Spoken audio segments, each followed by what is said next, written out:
முதலெடுத்தெல்லாம் ஆதி பகவன் முதற்றிய உலகை எல்லோருக்கும் வணக்கம்.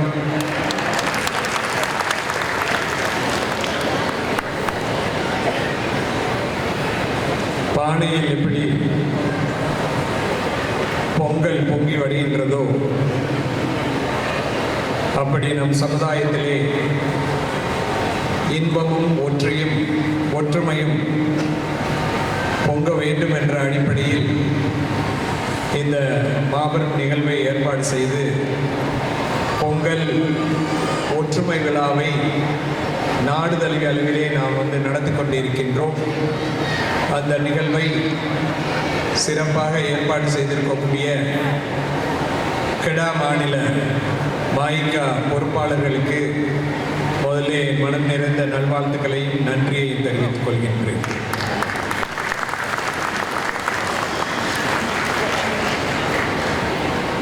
தேசிய மாயிகாவின் துணைத் தலைவர் மாண்புமிகு டாக்டர் ஸ்ரீ எஸ்.கே. தேவமணி அவர்களே, மாநிலத்தின் தலைவர் மாண்புமிகு டாக்டர் ஜஸ்பால் சிங் அவர்களே, கல்வித்துறை அமைச்சர் மாண்புமிகு டாக்டர் கமலநாதன் அவர்களே, மாநிலத்தின் துணைத் தலைவர் மதிப்புக்குரிய டாக்டர் எஸ். ஆனந்தன் அவர்களே, மாயிகாவின் தகவல் பிரிவு அதிகாரி டாக்டர் வி.எஸ். மோகன் அவர்களே, பர்ரீஸ் மாநிலத்தின் தலைவர் டாக்டர் வெங்கடசாமி சகோதரர் வெங்கடசாமி அவர்களே, மாநிலத்தின் செயலாளர் சகோதரர் டி. சுப்ரா அவர்களே, துணை செயலாளர் திரு சுப்பிரமணியம் அவர்களே, பொருளாளர் திரு அறிவன் ஆறுமுகம் அவர்களே, தகவல் பிரிவு அதிகாரி திரு ராமசாமி அவர்களே, மற்றும் தொகுதி பொறுப்பாளர்கள் திரு நாகையா அவர்களே, திரு சின்னப்பன் அவர்களே, திரு கே. மணியம் அவர்களே, திரு கணேசன் அவர்களே, திரு வரதராஜ் அவர்களே, இளைஞர் பிரிவின் தலைவர் திரு திருச்சந்திரன் அவர்களே, மகளிர் தலைவி திருமதி ஆனந்தி அவர்களே, குற்றா தலைவர் ஆனந்தராவ் அவர்களே, குற்றை தலைவர் திரு விக்கி அவர்களே, தேசியத்திலிருந்து வந்திருக்கக்கூடிய மத்திய செயலர் உறுப்பினர்கள் ஜோகர் பார்விலிருந்து வந்திருக்கக்கூடிய சகோதரர் கண்ணன் அவர்களே, விநாயகரிலிருந்து வந்திருக்கக்கூடிய தினகரன் அவர்களே, பாகண்டோட்டிலிருந்து இருக்கக்கூடிய சகோதரர் சுப்பிரமணியம் அவர்களே, உங்கள் அனைவருக்கும் முதற்கண் வணக்கம். இந்த பொங்கல் ஒற்றுமை விழாவானது இந்த ஆண்டு ரொம்ப சிறப்பாக மாயிகா ஏற்பாடு செய்து நாடு தழுவிய அளவிலே நாங்கள் இந்த நிகழ்வை ஏற்பாடு செய்து நடத்தி கொண்டிருக்கின்றோம். இது இன்றைக்கு 10வது நிகழ்வு. இதுக்கு முன்பு 9 நிகழ்வு பொங்கலுக்கு பிறகு ஏற்பாடு செய்து ஜோர் மாநிலத்திலிருந்து சிலாங்கூர், மலாக்கா, பாஹாங்,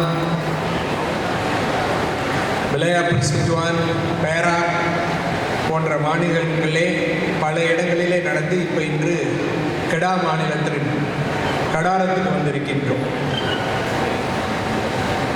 சோழ மன்னன் கண்ட கடாரத்துக்கு வந்திருக்கின்றோம்.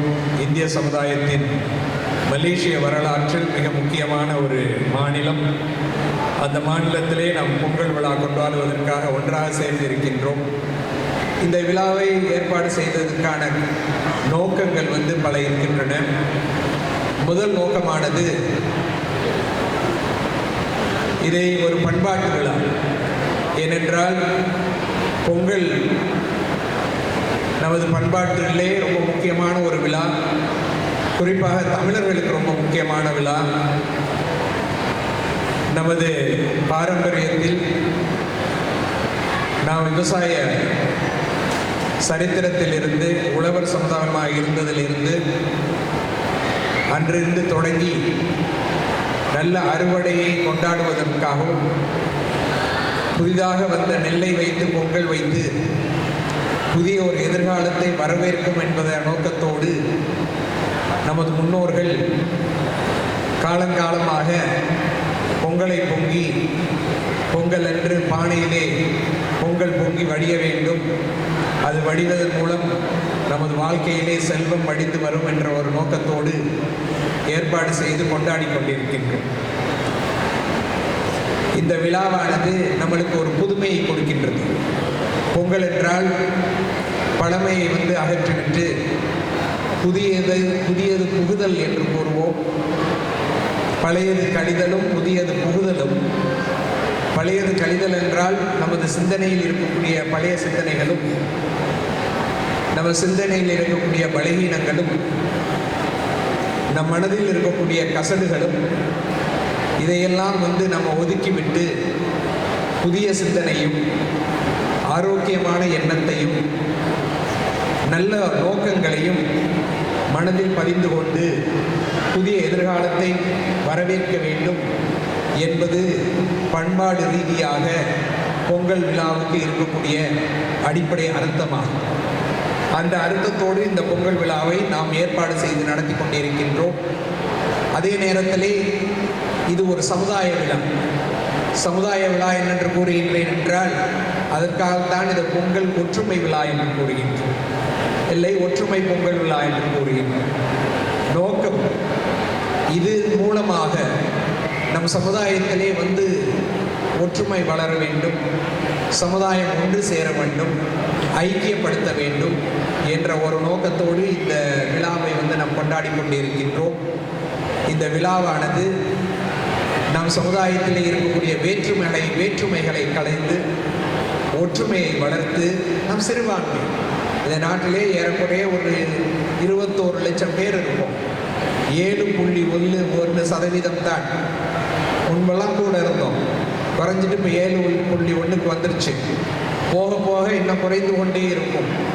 ஆகையினாலே இந்த சிறுபான்மையிலே நம்மிடத்திலே பிரிவு அதிகமாக இருந்தால், வேற்றுமை அதிகமாக இருந்தால் நம்ம சாதிக்கக்கூடிய காரியங்கள் குறைவாகத்தான் இருக்கும் என்று வேற்றுமையை அகற்றிவிட்டு ஒற்றுமைக்கு முக்கியத்துவம் கொடுத்து சிறு சிறு வேறுபாடுகளை ஒதுக்கிவிட்டு நாம் ஒன்றாக செயல்படக்கூடிய ஒரு உணர்வோடு ஒன்று சேர்ந்து செயல்படக்கூடிய ஒரு நிலையை நாம் ஏற்படுத்தினோம் என்றால் அதன் மூலமாக வரக்கூடிய வலுவானது, அதன் மூலமாக வரக்கூடிய ஒற்றுமையானது, அந்த ஒருங்கிணைக்கப்பட்ட சிந்தனையானது அதிகமான சாதனைகளை செய்யக்கூடிய வழியை நமக்கு உருவாக்கும்.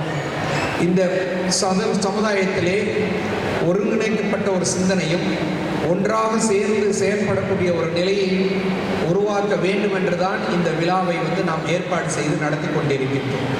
ஆகையினாலே பண்பாட்டைக்கு முக்கியத்துவம் கொடுத்து சமுதாயத்திற்கு ஒற்றுமையை கொடுத்து ஒற்றுமையின் அடிப்படையிலே வேற்றுமையை அகற்றிவிட்டு ஒன்றுபட்ட ஒரு சமுதாயமாக, ஒரு சிந்தனையோடு செயல்படக்கூடிய ஒரு சமுதாயமாக இந்த சமுதாயம் செயல்பட வேண்டும் என்ற ஒரு நோக்கத்தோடு நாம் செயல்படக்கூடிய ஒரு நிலையை ஏற்படுத்தினோம் என்றால் நல்ல ஒரு எதிர்காலம் இந்த சமுதாயத்துக்கு வரும்.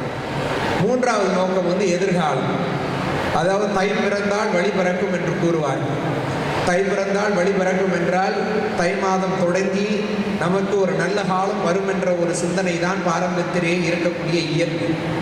அது முதல் நான் கூறியது போல் உழவர் சமுதாயத்திலே புதிய அறுவடையின் அடிப்படையிலே, புதிய செல்வத்தின் அடிப்படையிலே, புதிய வருமானத்தின் அடிப்படையில் நல்ல எதிர்காலம் வரும் என்றது பாரம்பரியத்தில் இருந்த உண்மை. ஆனால் இப்போ நம் பழக்கத்தில் இருக்கக்கூடிய உண்மை என்னவென்றால் இந்த மாதம் தொடங்கி குறிப்பாக தமிழர்களுக்கு சில நேரங்களிலே இதை நம்மளுடைய புது வருடம் என்று கூறுவது உண்டு. அந்த அடிப்படையில் இந்த காலமானதுக்கு நமக்கு புதிய ஒரு எதிர்காலத்தை உருவாக்கி கொடுத்து இந்த புதிய எதிர்காலத்தின் அடிப்படையிலே நல்ல காலம் வர வேண்டும், நன்மையெல்லாம் வர வேண்டும், எல்லாம் நன்றாக ஒன்றாக கூடி நமக்கு சேர வேண்டும். அதன் மூலமாக இந்த சமுதாயம் செழிப்புடனும் மகிழ்ச்சியுடனும் செல்வத்தோடும் இருக்க வேண்டும். அந்த எதிர்காலத்தை வரவேற்கக்கூடிய ஒரு பண்டிகையாகவும் கொண்டாடுகின்றோம். அதனால் ஒரு பண்பாட்டு பண்டிகையாயும் ஒற்றுமையை வலுப்படுத்தக்கூடிய ஒரு பண்டிகையாயும் நல்ல ஒரு எதிர்காலத்தை வரவேற்கக்கூடிய ஒரு பண்டிகையாகவும் பொங்கல் பண்டிகையை கொண்டாடக்கூடிய நாளாகத்தான் இந்த இதை நாம் கொண்டாடி கொண்டு இருக்கின்றோம். ஆகையினால் இந்த 10 நாட்களிலே நான் ஏறக்குறைய 10 இடங்களில் குறைந்தது ஒரு 15,000 பேரை சந்தித்திருப்பேன். இந்த 15,000 பேரை சந்தித்ததிலே அவர்களை பார்த்து அவர்களுடைய சிந்தனையை தெரிந்து கொண்டு அவர் முகங்களில் இருக்கக்கூடிய மகிழ்ச்சியை பார்த்து அதன் மூலமாக அவர்களுக்கும் எங்களுக்கும் இருக்கக்கூடிய தொடர்பை ஐக்கியப்படுத்தி கொண்டு இதன் மூலமாக நாம் புதிய காரியங்களை செய்யக்கூடிய வாய்ப்பினை ஏற்படுத்தி இருக்கின்றோம். சகோதர சகோதரிகளே, எங்களை பொறுத்தவரையிலே மைகா ஒரு அரசியல் கட்சி உங்களுக்கெல்லாம் தெரியும். அதாவது இந்திய சமுதாயத்தின் எதிர்காலத்தை பிரதிநிதிக்க வேண்டும் என்ற ஒரு நோக்கத்தோடு 1946ஆம் ஆண்டு ஏறக்குறைய 70 ஆண்டுகளுக்கு முன்பு தோற்றுவிக்கப்பட்ட ஒரு அரசியல் கட்சி. எந்த ஒரு அரசியல் கட்சிக்கும் 70 ஆண்டுகால சரித்திரம் இருப்பது ரொம்ப குறைவுதான். பல கட்சிகள் தோன்றும், மறையும், திடீரென்று தோன்றும், திடீரென்று மறையும். அப்படி இருக்கக்கூடிய நிலை ஏராளமான கட்சிகளுக்கு இருக்கின்றன. அப்படி இருப்பினும் மாய்கா 70 ஆண்டு காலத்தை கடந்து வந்திருக்கின்றது என்றால், இந்த 70 ஆண்டு காலத்திலே இந்த சமுதாயத்தில் வந்த மாற்றங்களை எல்லாம் பார்த்து, இந்த சமுதாயத்தில் இருந்த வேறுபாடுகளை எல்லாம் பார்த்து, ஒவ்வொரு காலகட்டத்திலும் செய்ய வேண்டிய விஷயங்களை செய்து இந்த சமுதாயம் அன்றிருந்து இன்று மாறப்பட்ட நிலைக்கு வந்திருக்கின்றது என்றால், அந்த ஒவ்வொரு நிலையிலும் அந்த போராட்ட காலத்திலே மாய்கா முன்னிருந்து இந்திய சமுதாயத்தின் தேவைகளை பிரதிநிதித்துவம் செஞ்சதுனால இந்த சமுதாயம் இன்று இருக்கின்றது. 1946ஆம் ஆண்டு மாய்காவின் முதல் தேசிய தலைவர் ஜான் டிவி அவர்கள், அவர் ஒரு வழக்கறிஞர் பேராக் மாநிலத்தை சார்ந்தவர். அவர் முதல் கூட்டத்திலே உரையாடும் பொழுது இந்த கட்சியானது மலாயா நாட்டிலே, ஏனென்றால் அப்போது மலாயா நாட்டிலே சுதந்திரம் பெறாத மலாயா நாடு 1946 வெள்ளையர் காலத்தில் இருக்கக்கூடிய அந்த மலாய் நாட்டிலே இந்திய சமுதாயத்தின் அரசியல், சமூகவியல், கலாச்சார, கல்வி, பொருளாதார உணர்வுகளை பிரதிநிதிப்பதற்காக இந்த கட்சியை நாம் தோற்றுவிக்கின்றோம் என்று கூறினோம். ஆனால் அன்று தொட்டு இன்று வரை அதைத்தான் இன்னும் நாங்கள் பிரதிநிதித்துக் கொண்டிருக்கின்றோம். ஒட்டு மொத்தமாக பார்த்தீங்கன்னா நாங்கள் செய்யக்கூடிய வேலையும் அதே தான். அதாவது நம்மளுடைய பொருளாதாரம், கல்வி, கலாச்சாரம், பண்பாட்டு தேவைகளை பிரதிநிதித்து செயல்பட்டு கொண்டு இருக்கிற நிலையில் தான் இருக்கின்றோம். ஆனால் எதற்காக போராடுகின்றோம் தான் மாறுபட்டது. 1946 இருந்த தமிழ் பள்ளிக்கூடமும் இன்று இருக்கக்கூடிய தமிழ் பள்ளிக்கூடம் மாறுபட்ட தமிழ் பள்ளிக்கூடம். 1946 யார் தமிழ் பள்ளிக்கூடங்களுக்கு சென்றிருக்கின்றது தெரியாது. ஆனால் அப்போல்லாம் பள்ளிக்கூடங்கள் தோட்டப்புறங்களிலே இருந்தது. அதிகமான பள்ளிக்கூடங்களுக்கு கூரை அட்டாப் கூரையில் இருந்த பள்ளிக்கூடங்கள், நிரந்தரமான செவர் இல்லாத பள்ளிக்கூடங்கள், இருக்கக்கூடிய தரை கூட இல்லை, தரை மண்ணாகத்தான் இருந்த ஒரு காலகட்டம். மாணவர்கள் சில நேரங்களிலே தரையில் அமர்ந்து கொண்டு, சில நேரங்களிலே மேஜையில் அமர்ந்து கொண்டு படித்த ஒரு காலகட்டம். அப்பொழுது கல்வி போராட்டம் நடந்தது, அதை மாற்ற வேண்டும் என்று. இப்பொழுது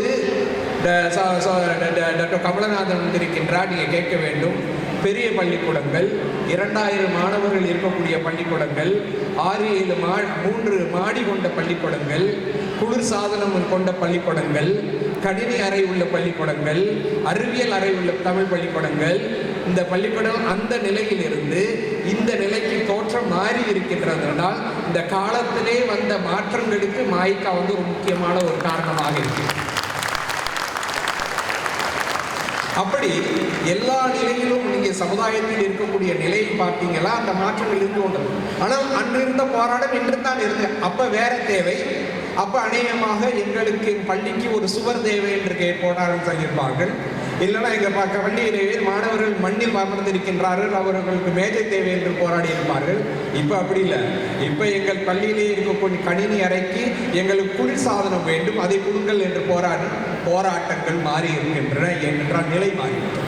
அதனால இந்த போராட்டம் தான், ஆனால் நிலை மாறி இருக்கின்றது, தேவைகள் மாறி இருக்கின்றது. அதே போல்தான் ஆலயங்கள் கூட. ஆரம்ப கால ஆலயங்கள் நீங்க இப்போ ரொம்ப பேர் ஆலய தலைவர்கள். நான் கொஞ்ச நேரம் தான் அங்கே உட்காந்துருந்தேன். அதுக்குள்ளே எனக்கு 10 ஆலய தலைவர் எனக்கு மனு கொடுத்து விட்டார்கள். அதனால அந்த ஆலயத்தில் 50 வருஷம் 60 வருஷம் 70 வருஷத்துக்கு உங்கள் ஆலயங்களை பார்த்தீங்கன்னா அதிகமான ஆலயம் ஜிங்க் செட்டிலையும் சாதாரணமாக இதை வச்சு இருந்த ஆலயங்களாக தான் இருக்கும். ஆனால் இப்போ பார்த்தீங்கன்னா ஆலயங்கள்லாம் இல்லை, ஒரு கோபுரங்கள், சின்ன கோபுரங்களும் இல்லை, பெரிய பெரிய கோபுரங்கள், ராஜகோபுரங்கள், 3 நிலைய ராஜகோபுரம், 5 நிலைய ராஜகோபுரம், 7 நிலைய ராஜகோபுரம், 9 நிலைய ராஜகோபுரம் என்று ராஜகோபுரம் வளர்ந்து கொண்டிருக்கக்கூடிய நிலை. இதுவும் மாற்றம்தான். இந்த மாற்றத்துக்கு எப்பவும் சமுதாயத்துக்கு மாய்கா உதவி செய்து கொண்டிருந்தான் இருக்கு.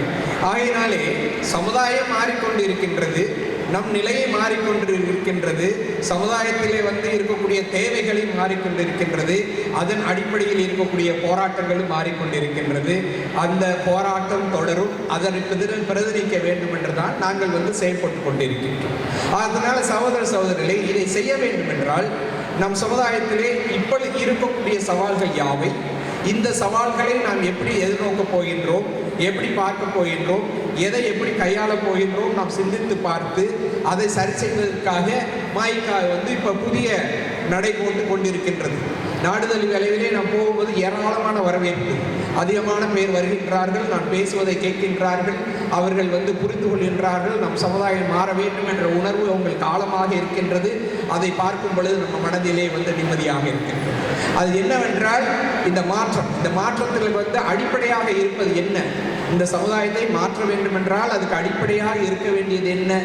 ஒன்று வந்து கல்வியிலே மாற்றம். அது உங்களுக்கு தெரியும், கல்விதான். அதாவது முதல்ல டாக்டர் ஜஸ்பால் சிங் பேசும் பொழுது, நான் ஒரு மருத்துவனாக இருக்கின்றால் சமுதாயத்தில் இருக்கக்கூடிய நோயை நன்கு அறியக்கூடியவன், அறிந்து அதுக்கு சரியான மருத்துவத்தை கொடுக்கக்கூடியவன் என்று அவர் கூறினார். அப்படி சமுதாயத்தில் இருக்கக்கூடிய பிணியையும் அதில் இருக்கக்கூடிய குறைபாடுகளையும் அறிந்து அதற்கான மருந்தை கொடுக்க வேண்டும் என்றால் குறிப்பாக இரண்டு வழிமுறைகளிலே 2 வழியிலே அது சரி செய்யலாம் என்று நாங்கள் வந்து நினைக்கின்றோம். ஒன்று வந்து கல்வி. ஏனென்றால் கல்வி உங்களுக்கெல்லாம் தெரியும், கல்வி மூலமாகத்தான் சமுதாயத்தில் வந்து பெரிய மாற்றத்தை கொண்டு வரும். வள்ளுவர் வந்து ரொம்ப தெளிவாக கூறியிருக்கின்றார். அவர்கள் ஒரு குரலிலே கூறியிருக்கிறார், கேளில் விழுச்செல்வம் கல்வி ஒருவருக்கு மாடல்ல மற்றை அவை. என்னென்றால், அதாவது எந்த விதமான ஒரு செல்வம் வந்து அழியக்கூடிய ஒரு செல்வம், ஆனால் கல்வி செல்வமானது அது அழியா செல்வம். எவனுக்கு ஒருவனுக்கு நம் கல்வி செல்வத்தை கொடுக்கின்றோமோ அவன் வந்து வாழ்நாள் முழுவதும் அந்த செல்வம் நிரந்தரமாக அவனிடம் இருக்கும். ஆகையினாலே நீ அவனுக்கு பணம் கொடுத்தா கொஞ்ச நாளைக்கு இருக்கும், செலவழிக்கிறது வரைக்கும் இருக்கும், என்ன வைட்டமின் மாத்திரை கூட சாப்பிட்றது வரைக்கும் இருக்கும். ஆனால் அவனுக்கு கல்வியை நீ கொடுத்தீர் என்றால் நிரந்தரமாக வாழ்க்கைக்கு இருக்கும்.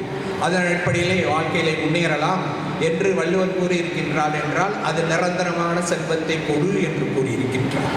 அதனால நம்ம வந்து கொடுக்கக்கூடிய செல்வங்களிலே கல்வி செல்வம் தான் ரொம்ப முக்கியமான ஒரு செல்வம். இந்த முக்கியமான ஒரு செல்வம் வந்து அவனுக்கு இந்த வாழ்க்கைக்கு மட்டுமல்ல, பல வாழ்க்கைக்கு அது வந்து துணை புரியும் என்றும் வள்ளுவர் வந்து கூறியிருக்கின்றார்.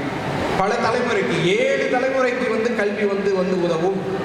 7 தலைமுறைக்கு வந்து கல்வி உதவும். ஒருவனுக்கு கல்வி கொடுத்தால் அவனுக்கு வந்து 7 தலைமுறைக்கு வந்து கல்வி வந்து உதவும் என்று, ஒருமைக்கு தான் கற்ற கல்வி ஒருவருக்கு எழுமையும் ஏமாப்பு படைத்து,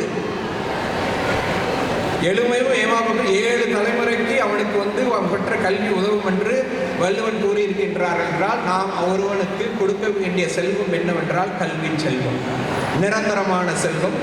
இவ்வுலகுக்கு முன்ன நீ 7 உலகம் இருந்துச்சுன்னா, 7 பிறப்பு என்று ஒன்று இருந்துச்சுன்னா அந்த பிறப்புக்கு உதவக்கூடிய ஒரே ஒரு செல்வம் வந்து கல்வி தான். மற்ற செல்வங்களை இந்த உலகத்தோடு விட்டுட்டு போயிடும். அதனால கல்வி கொடுத்தோம் என்றால் சமுதாயத்தில் மாற்றம் வரும். அதனால் நாங்கள் போட்டிருக்கக்கூடிய 11 அம்ச திட்டங்களிலே முக்கியமான திட்டங்கள் வந்து கல்வி அடிப்படையிலான இருக்கக்கூடிய திட்டங்கள். இந்த திட்டங்கள் மூலமாக சமுதாயத்திலே ஒரு மாற்றத்தை கொண்டு வர வேண்டும் என்ற நம்பிக்கையிலே கல்வியை அடிப்படையாக வைத்து நாம் வந்து இந்த திட்டங்களை போட்டிருக்கின்றோம். இரண்டாவது வந்து பொருளாதாரம். ஏனென்றால் இந்த உலகில் வாழ வேண்டும் என்றால் நம்மளுக்கு வந்து பொருள் தேவை, செல்வம் தேவை. அருள் இல்லாருக்கு அவ்வுலகம் தேவை, பொருள் இல்லாருக்கு இவ்வுலகம் இல்லை. அருள் இல்லாருக்கு அவ்வுலகம் இல்லை, பொருள் இல்லாருக்கு இவ்வுலகம் இல்லை. அதனால் இந்த உலகத்தில் நீ வாழ வேண்டும் என்றால் உனக்கு பொருள் இருந்தால் தான் வாழ வேண்டும். ஆகையினாலே அந்த பொருளை கொடுக்க வேண்டும் என்றால், அந்த செல்வத்தை கொடுக்க வேண்டும் என்றால், அந்த செல்வத்தை பெறக்கூடிய வாய்ப்பினை நம் சமுதாயத்துக்கு நாம் அதிகமாக கொடுக்க வேண்டும்.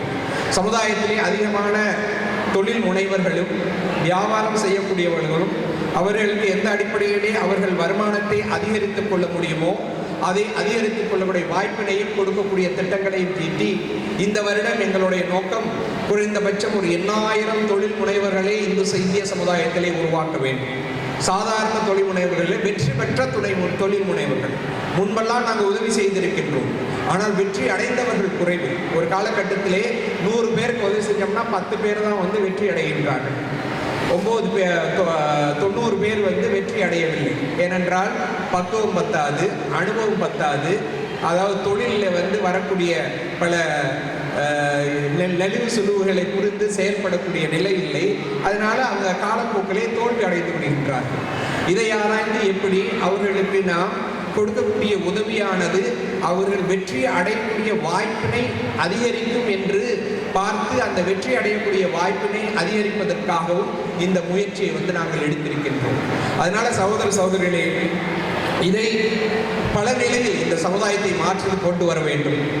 இதற்காக நாங்கள் உண்மையாக இந்த சமுதாயத்தில் செயல்படுவதற்காக செயல்பட்டு கொண்டு வருகின்றோம். ஆனால் செயல்படும் பொழுது நிச்சயமாக பலர் பலவிதமான கருத்துக்களை கூறலாம். அதாவது இந்த சமுதாயத்தில் எப்பொழுதுமே நல்லது செய்வதை விடுவதில்லை யாருமே. நல்லது செய்வதற்காக நல்லது செய்வதற்காக எதையாச்சும் சொல்லி அவன் செய்ய முடியாமல் ஆக்கிறதான் சமுதாயத்தில் இருக்கக்கூடிய ஒரு நோய். பரவாயில்ல, ஆனால் நாங்கள் வந்து அதில் ரொம்ப தெளிவாக இருக்கின்றோம். நோக்கம் வந்து சமுதாயத்துக்கு நன்மை செய்ய வேண்டும், நல்ல நிலைக்கு கொண்டு வர வேண்டும் என்ற ஒரே நோக்கத்தில் செயல்படுவதனால எங்களுக்கு வேண்டியது வந்து நீங்கள் எல்லாம் வந்து எங்களோட சேர்ந்து இருக்க வேண்டும். ஏனென்றால் ஒரு தலைவனுக்கு ரொம்ப முக்கியம் வந்து அவன் சார்ந்திருக்கக்கூடிய சமுதாயம் அவனுடைய ஒன்றாக இருக்க வேண்டும்.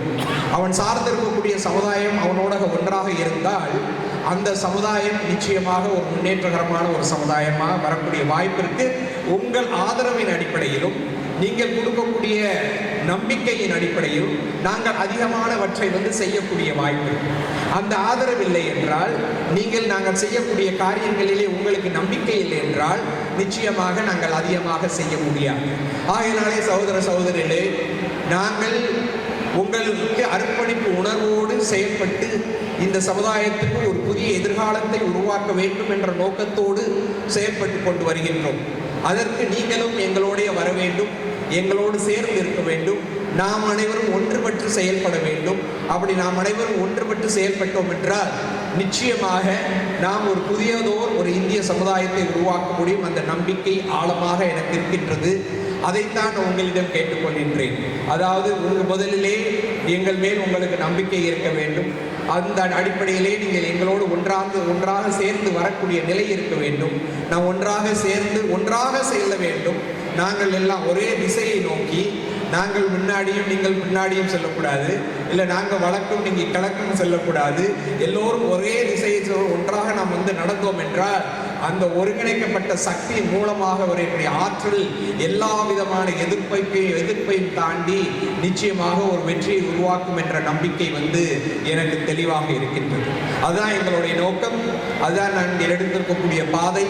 அந்த பாதைக்கு நீங்களும் வர வேண்டும், நாம் அனைவரும் ஒன்றாக செல்ல வேண்டும் என்று வேண்டி, உங்கள் ஆதரவை வேண்டி, மீண்டும் உங்கள் வாழ்க்கையிலே இன்பம் பொங்கி, மகிழ்ச்சி பொங்கி, செல்வம் பொங்கி, எல்லாம் பொங்கி பொங்க வேண்டும் என்று வேண்டி விடைபெறுகின்றேன். நன்றி, வணக்கம்.